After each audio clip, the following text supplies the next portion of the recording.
네, 이제 하나님 말씀을 봉독해 올리도록 하겠습니다. 하나님 말씀은 고린도전서 6장 19절로 20절입니다. 제가 새번역 성경으로 읽어 드리도록 하겠습니다. 여러분의 몸은 성령의 전입니다. 여러분은 하나님으로부터 성령을 받아서 여러분 안에 모시고 있습니다. 여러분은 여러분의 스스로의 것이 아니라는 것을 알지 못합니까? 하나님께서 값을 치르고 여러분을 사셨습니다. 그러니 여러분의 몸으로 하나님을 영화롭게 하십시오. 아멘. 황지우 시인의 성누가병원이라고 하는 글에 나오는 한 토막입니다. 어린아이가 사자가 등장하는 그림책을 보고 있었습니다. 그 아이의 엄마가 그 아이에게 이렇게 물었습니다. 사자가 너한테 덤벼들면 어떻게 할 거야? 그랬더니 그 아이가 총으로 빵 쏘면 되지 라고 얘기했습니다. 그래서 엄마가 다시 얘기하기를, 근데 총알이 없어, 어떻게 하면 좋지? 그랬더니 그 아이가 말하기를, 자동차로 도망가면 돼요 그랬어요. 엄마가 또 얘기했습니다. 근데 자동차가 고장났어, 어떻게 하면 좋지? 그랬더니 그 아이가 울상이 되어서 이렇게 말합니다. 나무 위로 올라가면 되잖아. 엄마가 또 얘기했습니다. 그 사자가 나무 위로 올라오네? 그럼 너 어떡할 거야?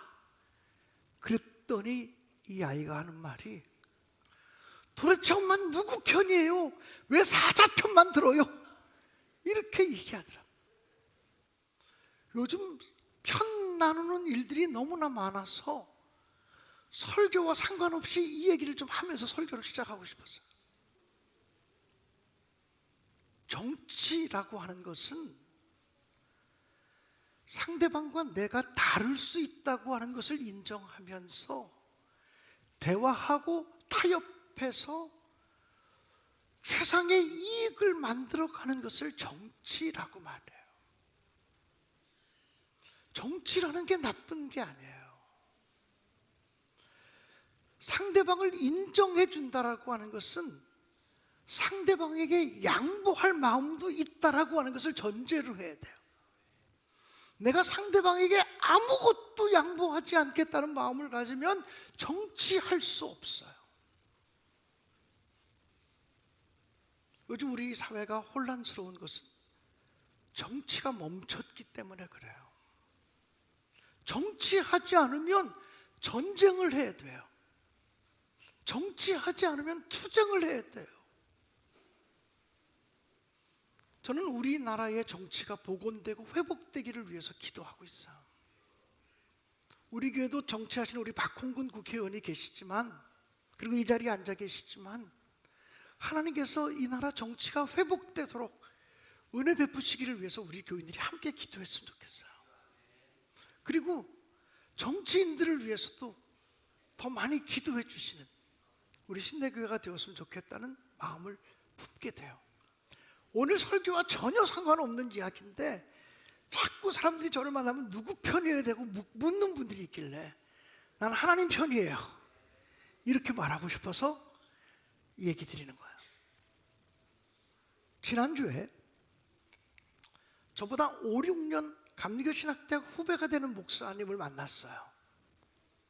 근데 그 목사님이 얘기하기를, 자기 친구 중에 캐나다 토론토에서 목회하는 친구가 있는데 정말 오래간만에 한국에 나오게 되었대요.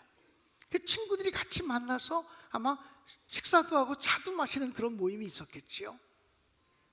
근데 그 캐나다에서 목회하는 친구가 갑자기 느닷없이 신내교회가 어떤 교회야? 이렇게 묻더래요. 난 그분의 얼굴도 모르고 이름도 모르거든요. 신내교회가 어떤 교회야? 라고 묻더래요. 그래서 아니 왜 갑자기 신내교회를, 캐나다에서 목회하는 사람이 신내교회를 물어? 그랬더니 그분이 말하기를 자기 교인들 가운데 코로나 때부터 신내교회 유튜브를 구독하고 신내교회 예배를 통해서 신내교회 말씀을 묵상하면서 은혜 받는 사람들이 많아지기 시작했다는 거예요. 그래서 신내교회 유튜브 보는 사람들 때문에 자기네 교회도 트리니티 성경 공부가 시작됐다고 얘기하더래요. 그래서 저에게 그 얘기를 전해주는 후배 목사님이 서울연의 한 390개 교회 중에서 요즘 부흥하고 성장하는 유일한 교회일걸 이렇게 얘기해 주었다 그래요. 여러분 이쯤 되면 좀 어깨에 뽕이 올라가지 않아요? 아, 참 감사하구나. 정말 감사하구나. 우리 신내교회를 주목해 보는 사람들이 많구나. 그리고 우리 신내교회를 주목하면서 유튜브 영상을 보고 신내교회 프로그램과 컨텐츠들을 보는 사람들이 한국에만 있는 게 아니라 지구촌 곳곳에 있구나라고 하는 사실을 생각하면서 야, 더 잘해야겠다. 더 설교도 잘 준비해야 되겠고 더 정말 하나님이 기뻐하는 목회를 해야 되겠다, 이런 생각을 하게 됐어요. 감사한 일이죠. 너무 감사한 일이죠.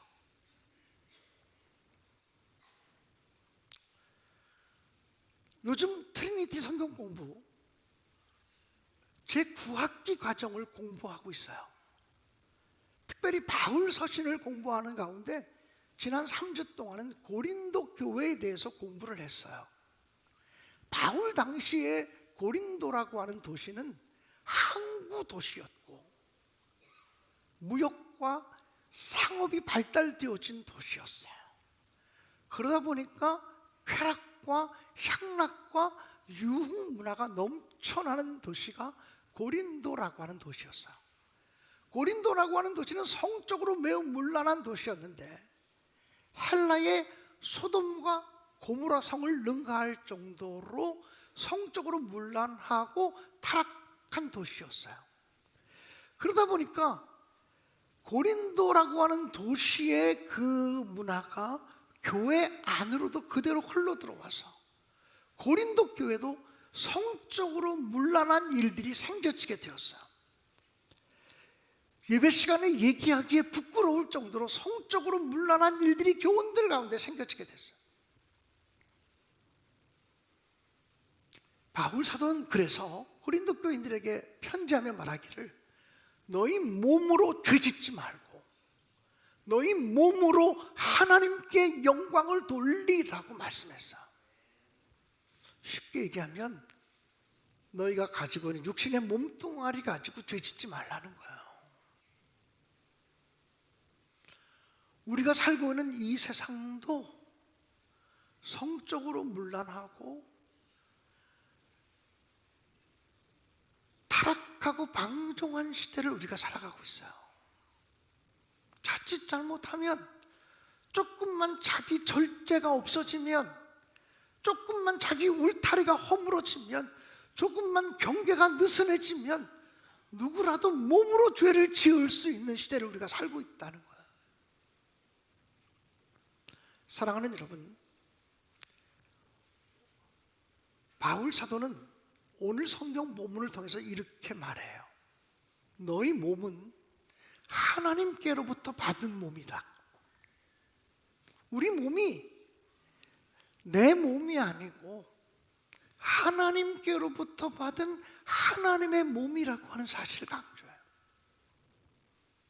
그렇기 때문에 내 몸인데 뭐 내 마음대로 할 수 있어, 이렇게 이야기하며 살면 안 된다는 거예요. 내 몸은 하나님의 몸이야. 창세기에 보면 하나님께서 처음 인간 아담을 만드시고 흙으로 사람을 빚어서 아담을 만드시고 그 코에 하나님의 호흡, 생기를 불어넣어서 움직이는 사람이 되게 하셨다고 말씀하고 있어요. 인간은 하나님의 작품이에요. 그 어떤 사람도 하나님의 작품이에요. 인간 중에 무시받아야 될 사람은 한 사람도 없어요. 사람 가운데 멸시받아야 될 사람은 한 사람도 없어요. 사람 가운데 차별받아야 될 사람은 한 사람도 없다고 저는 분명히 믿고, 이것이 성경이 우리에게 가르치는 복음이라고 분명히 믿어요. 사랑하는 여러분,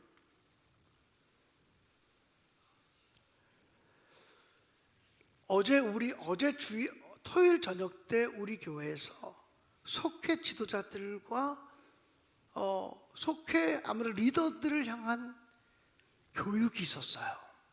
그리고 외부 강사 한 분을 모시게 됐어요.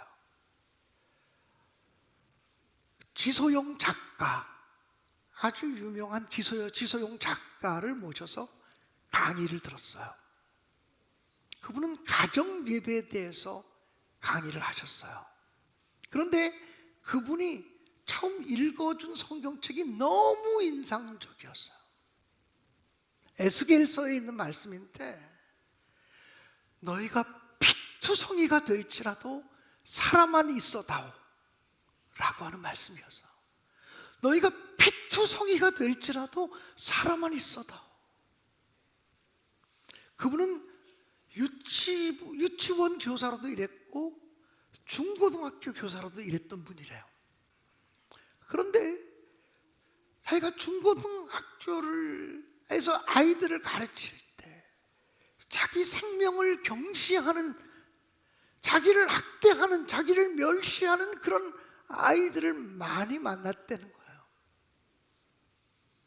그러면서 그 아이들에게 생명의 가치를 가르치고 싶어서 어떤 생명도 소홀히 달아치고, 어떤 생명도 무시받고, 어떤 생명도 멸시받고, 어떤 생명도 차별받을 생명이 없어요. 하나님이 인간을 너무나 귀하고 너무나 아름답게 만드셨기 때문이라는 거죠. 그러면 우리는 우리의 생명이, 특별히 우리의 몸이 하나님께로부터 왔다고 하는 사실을 한순간도 잊지 마시고, 내 생명, 또 우리 모두의 생명이 너무나 귀하다고 하는 사실을 기억하며 살아갈 수 있기를 주님의 이름으로 간절히 축원합니다. 오늘 성경 본문 20절에 보면 너희 몸은 하나님께서 값주고 사신 몸이라고 말해요. 인간이 에덴 동산에서 하나님의 은혜로 창조가 되었을 때는 하나님과 교제할 수 있는 인간이었어요. 하나님과 마음껏 대화하며 하나님과 한 가족으로서, 한 식구로서의 인간이었어요. 그런데 아담이 범죄함으로, 아담의 범죄는 한마디로 말하면 선악과 열매를 따먹은 거예요. 선악과 열매를 따먹었다라고 하는 것은 하나님께 불순종하는 죄고, 아담의 범죄는 교만함의 죄라고 이야기할 수 있어요. 우리는 번역문으로 되어진 한글 성경을 읽기 때문에 아담이 선악과 열매를 따먹었다는 말씀을 읽을 때마다 괜히 짜증이 나요. 아니, 아담이 왜 그 태고 쪽에 나하고 상관없는 사람이 선악과 열매를 따먹어서 우리까지 원죄가 있다고 말하는 거야? 왜 그 나하고도 상관없는 태고 쪽의 인간 아담이라고 얘기해요? 그런데 성경은, 특별히 구약 성경은 히브리어로 기록된 성경이잖아요. 히브리 문화권 속에서 아담이라고 하는 말은 사람의 이름을 가르치는 고유 명사가 아니에요. 히브리 언어 속에서 아담이라고 하는 말은 보통 명사예요. 사람, 인간, 인류라고 번역될 수 있는 보통 명사예요. 그래서 우리는 그런 히브리 언어권, 히브리 문화권 속에 있지 않기 때문에 번역으로 되어진 성경을 읽다 보니까 아담이 선악과 열매를 따먹고 아담이 하나님께 범죄하고 아담이 하나님께 죄를 지었다는 말씀을 읽을 때마다 정말 나와 상관없는 그 태고 쪽의 한 사람이라고 생각해요. 근데 히브리 언어권 속에 있는 유대인들은 아담이 선악과 열매를 따먹었다는 말을 읽을 때 인류가, 인간이, 사람이 하나님께 불순종함으로, 사람이 하나님의 명령에 불순종하는 교만함 때문에 죄를 지었다고 읽어요. 그러니까 그 아담 속에 내가 있어요. 아담 속에 우리 모두가 있어요. 그렇게 읽어요. 그렇게 읽는 것이 성경을 바르게 읽는 거라고 말할 수 있어요. 이런 얘기는 신학을 공부하지 않은 사람이라면 얘기할 수 없는 이야기죠. 그래서 목사가 필요한 거예요. 그래서 신학을 공부한 사람이 필요한 거예요. 우리는 목사 없이도, 우리는 신학 공부하지 않고도 얼마든지 성경책을 읽으면서 신앙생활 할 수 있다. 가능해요. 일정한 부분에서는. 그런데 잘못된 쪽으로 확 나갈 수 있어요. 그래서 부족하지만, 영적으로도 부족하고 신학적으로도 부족하고 인격적으로 부족할 수 있지만, 그래서 목사가 필요한 거예요. 성경을 보다 바르게 넓게 깊게 해석해 주는 목적으로 목사가 필요한 거죠. 아담이 범죄함으로 인간은 에덴 동산을 잃어버리게 되었고 실낙원하게 되었어요. 이 말은 축복의 자녀에서 저주의 자녀로 바뀌게 되었고, 이 말은 우리가 진노의 자녀가 되고 빛의 자녀에서 어둠의 자녀가 되었다는 의미예요. 그런데 예수 그리스도께서 피 흘리심으로 하나님께서 우리를 피로 값주고 다시 사셨다는 거예요. 그래서 예수님을 통해서 내가 구원받을 수 있는 가능성이 열려졌다는 거예요. 어떤 사람에게? 영접하는 자, 곧 그 이름을 믿는 자들에게는 하나님의 자녀가 되는 권세를 주셨으니, 요한복음 1장 12절 말씀이에요.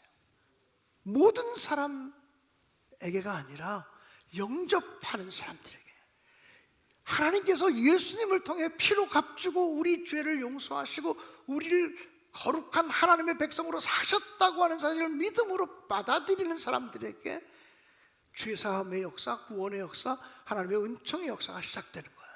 근데 이것은 우리가 알기도 전에 시작된 하나님의 은혜예요. 로마서 5장 8절에 보면 우리가 아직 죄인 되었을 때에 그리스도께서 우리를 위하여 죽으심으로 하나님께서 우리에게 대한 자기의 사랑을 확증하셨느니라고 말씀하고 있어요. 우리가 깨닫기도 전에, 우리가 알기도 전에 이미 하나님의 사랑은 예수를 통해서 우리에게 나타났다. 그것을 감리교적인 용어로는 선행 은총, 프리그레이스라고 말하는 거예요. 내가 주님을 찾아간 것이 아니라 주님의 사랑이 나를 찾아왔다는 거예요. 그래서 우리가 예수를 영접하게 되면 다시 하나님의 자녀가 될 수 있고 하나님의 백성이 될 수 있는 가능성들을 열어주셨다라고 하는 말씀이죠. 사랑하는 여러분, 저와 여러분이 피로 값주고 사신 그리스도의 몸이라고 하는 사실을 한순간도 잊지 않았으면 좋겠어요. 나는 내 멋대로 내 마음대로 살아가도 되는 사람이 아니라 내 생명의 주인이신 하나님의 뜻을 따라 살아가야 되는 사람이다. 이 사실을 잊지 마시기를 주님의 이름으로 축복합니다. 하나님이 우리를 지으시고 하나님이 우리를 피로 값주고 사셔서 이제는 우리 안에 성령에 거하게 하심으로 하나님의 성전이 되게 하셨다고 에베소서 6장 19절은 기록하고 있어요. 우리 안에 성령이 내주하시면 우리가 하나님의 성전이 되어진다는 거예요. 하나님의 거룩한 성전, 이 건물이 아니고 예수를 구주로 영접한 저와 여러분, 그래서 성령이 우리 안에 내주에 계시는 사람은 하나님의 성전이 되어져 간다는 거예요. 하나님의 성전된 여러분들이라면 구별된 삶을 살아야 될 거예요. 내 안에 성령이 내주하시는데 어떻게 더럽고 악한 쓰레기들을 집어넣을 수 있겠어요? 거룩한 삶을 성령님이 불편하지 않게 내 안에 계신 성령님이 거북하지 않게 거룩한 삶을, 구별된 삶을 살아갈 수 있게 되어지기를 주님의 이름으로 간절히 축원합니다. 성령이 내 안에 계시면 이제 우리는 내 뜻대로가 아니라 내 안에 계신 하나님의 뜻대로, 내 안에 계신 성령이 기뻐하는 삶을 살아가야 돼요. 두 가지만 얘기하고 싶어요. 내 안에 성령이 계시면 우리 몸으로 하나님께 영광 돌리는 일을 해야 되는데, 우리 몸으로 하나님께 영광 돌리는 일이 뭐냐면 예배하는 일이에요. 제사 드리는 일이에요. 로마서 12장 1절에 보면, 그러므로 형제들아 내가 하나님의 모든 자비하심으로 너희를 권하노니 너희 몸을 하나님이 기뻐하시는 거룩한 산 제사로 드리라. 너희 몸을 하나님이 기뻐하시는 거룩한 산 제물로 드리라. 이는 너희의 드릴 영적 예배니라고 말해요. 이 시간 우리가 여기서 지금 저와 함께 말씀을 듣고 찬양하고 기도하고, 이거 예배죠. 그러나 이 예배보다 더 귀하고 더 아름답고 더 존귀한 예배는 우리가 살아가는 일상 속에서 우리 몸으로, 우리 삶으로 하나님께 드리는 예배라는 거예요. 삶의 예배, 이것이야말로 진정한 의미의 예수를 구주로 영접한 사람, 성령이 내 안에 내주한 사람들의 삶의 모습이라고 하는 것입니다. 원하기는 우리가 우리의 삶으로 하나님께 영광 돌리는 예배자들이 되어지기를 주님의 이름으로 간절히 축원합니다. 성령이 내 안에 내주해 주시면 성령님이 기뻐하는 일을 하게 되는데,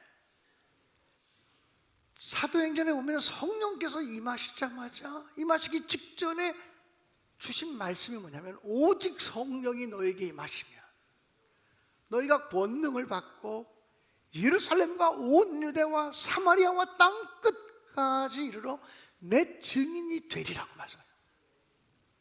성령이 가장 원하시는 것이 증인된 삶을 사는 거예요. 이게 전도이고 이게 선교라는 거예요.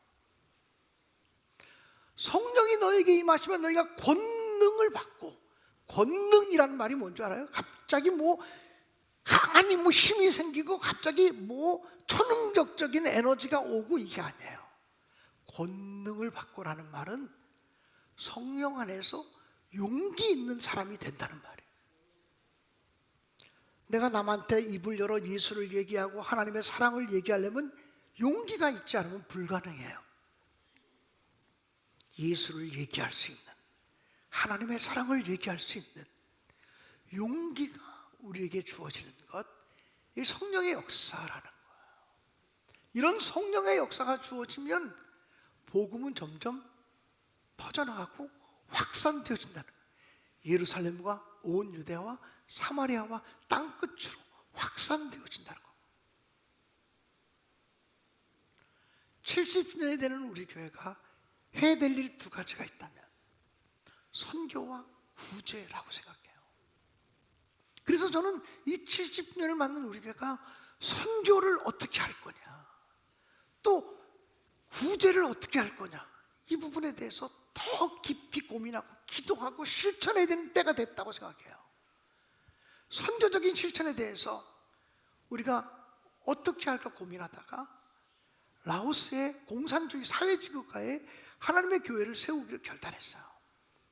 건축이 끝나고 우리가 가지고 있는 부채도 너무나 많아서 감히 선교하겠다는 얘기를 할 수 없을 때 우리 교회 청여선교회가 나서줬어요. 여선교원들이 노력해서 1억을 만들어서 헌금함으로 교회를 세우고 싶습니다. 무슨 돈으로 하게요? 여선교원들이 반찬 만들고 김치 만들고, 그래서 그거 우리 교인들과 함께 나누면서 그 돈 가지고 하나님의 교회를 세우고 싶다고. 그때 여성교회 회장이 그렇게 말했어요. 하나님, 제가 하나님이 기뻐하는 선교할 테니 하나님은 우리 교회 빚 좀 갚아주세요. 하나님이 기뻐하는 선교를 하겠으니 하나님은 우리 교회 빚을 갚아주세요. 그리고 시작된 일이에요. 라오스의 교회가 어떻게 세워지고 있는지 한번 영상을 봤으면 좋겠어요. 영상 잠깐 보고 가겠습니다. 우리가 라오스의 이관택 선교사, 정의훈 선교사를 파송했잖아요.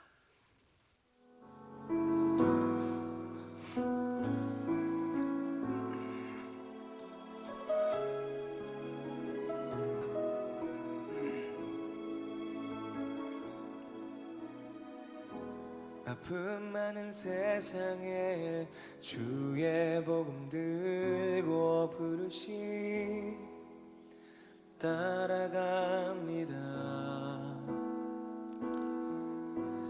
슬픔과 고통이 가득한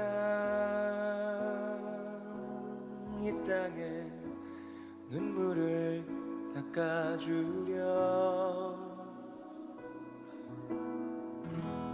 어쩌면 내 삶을 전혀 돌볼 수 없을지 모르겠지만 나를 보내시고 무너진 그 땅에 내 생명 묻으소서. 주님의 나라가 세워지는 것이 나의 평생 소원. 주님의 교회가 이곳에 세워짐이 마지막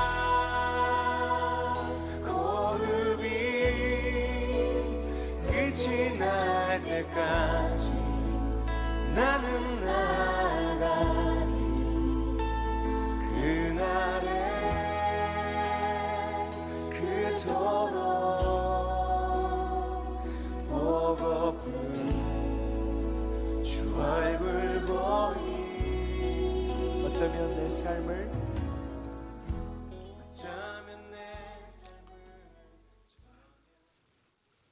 열대지방에 지어지는 교회라 그런지 쑥쑥 지어지는 것 같아요. 뭐 단열재나 뭐 이런 것도 없는 것 같고 그냥 쑥쑥 지어지는 것 같아서 작년 12월부터 시작했던 공사가 올해 5월이면 마쳐진다 그래요.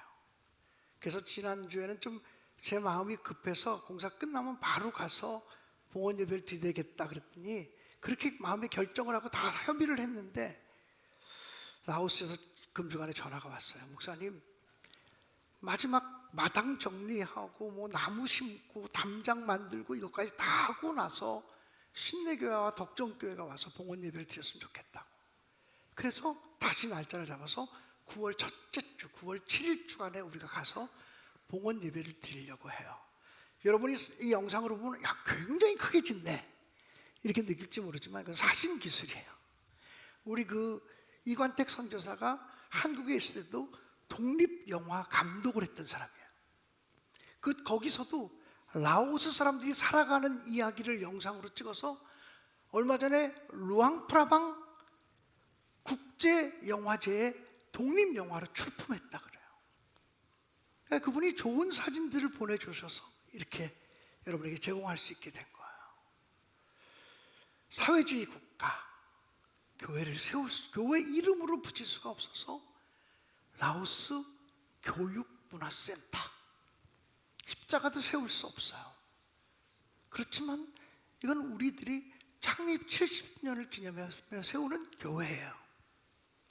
덕정교회의 사랑과 함께 맞물렸어요. 얼마 전에 돌아가신 덕정교회 사모님이 마지막 자기의 치료비 3천만 원을 헌금하면서 시작된 놀라운 역사들이에요. 지난주 우리 기획위원회에서 이런 결정을 했어요. 70주년 기념교회를 세우는데 이건 여선교회에다가만 맡길 일이 아니다. 하나님께서 마음 주시는 분들, 하나님께서 감동 주시는 분들이 한번 특별 헌금을 해서 함께 힘을 더 보태는 것이 진짜 70주년 취지에 맞는 것 같다. 다 하지 않으셔도 돼요. 하나님이 마음 주시는 분들만 하시면 돼요. 어떤 분에게 그런 마음을 주실지 알 수 없지만 하나님께서 내 마음에 떨림을 주시고 감동을 주시는 분이 하시면 좋겠어요. 그래서 다음 주에 한 번 더 강구하고 3월 첫째 주부터 라오스 선교 헌금 70년 기념기를 세우는 선교 헌금에 동참하실 분들은 헌금에 참여할 수 있도록 길을 열어드리겠어요. 어떤 분만 하나님이 내 마음을 감동시켜 주시는 분만 하시면 돼요. 나는 헌금을 십시일반으로 하자라는 말을 제일 싫어해요. 감동이 안 오는 사람도 있는데 억지로 하라는 말이냐? 하나님의 교회는 그렇게 세워지면 안 된다고 생각해요. 우리 교회도 그렇지만 라오스에 있는 교회도 하나님이 감동 주시는 분에게 세워졌으면 좋겠어요. 우리 몸으로 하나님께 영광을 돌리려면 내 몸은 하나님께로부터 온 하나님의 몸이다.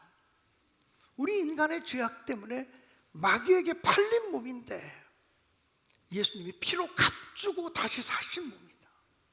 그래서 이제 우리 안에는 성령이 내주하시니 성전이 되었으니 성령님 기뻐하는 예배자가 되고 성령님 기뻐하는 전도자가 되고 선교사가 되자고 하는 마음으로 살아가시기를 주님의 이름으로 간절히 축원합니다.